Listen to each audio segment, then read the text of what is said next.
Исто така, последниот дел, кој што е многу важен, во студијата се однесува на препораките за тоа како и на кој начин нашето општество на поефикасен начин може да се справи со овој проблем. Прво, и она на генерално ниво што сакаме да го истакнеме е дека потребен е еден сеопфатен институционален пат за справување со руските дезинформации и малигното влијание во сите сфери на општеството.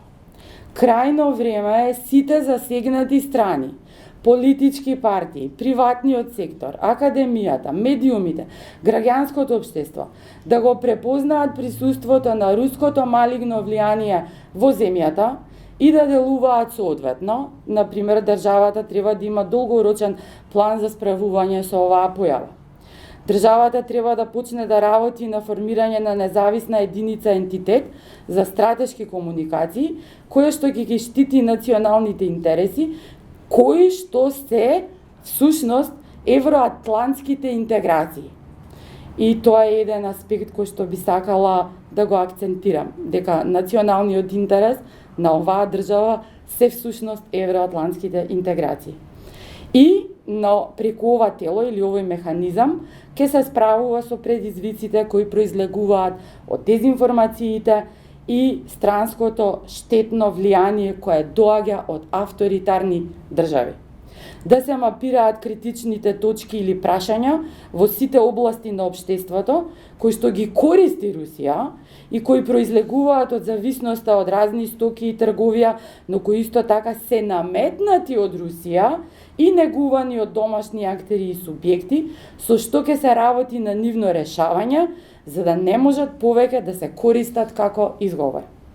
Паралелно со горе наведените напори, потребна е една холистичка и меѓусекторска активност, која ќе ги вклучи институциите, политичките партии, академската заедница, медиумите и граѓанското општество со цел континуирано обезбедување на соодветна промоција на демократските вредности и активности.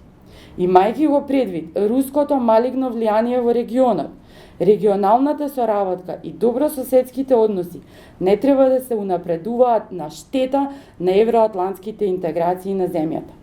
Во однос на новинарската етика, треба да се напушти практиката на креирање копи-пейст содржини и промоција на клучните руски пораки и наративи во насловите на статиите.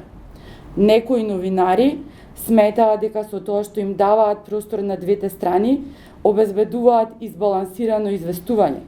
Меѓутоа, кога едната страна промовира војна и спроведува геноцид, тоа не е правична рамнотежа и оваа практика треба да се укине.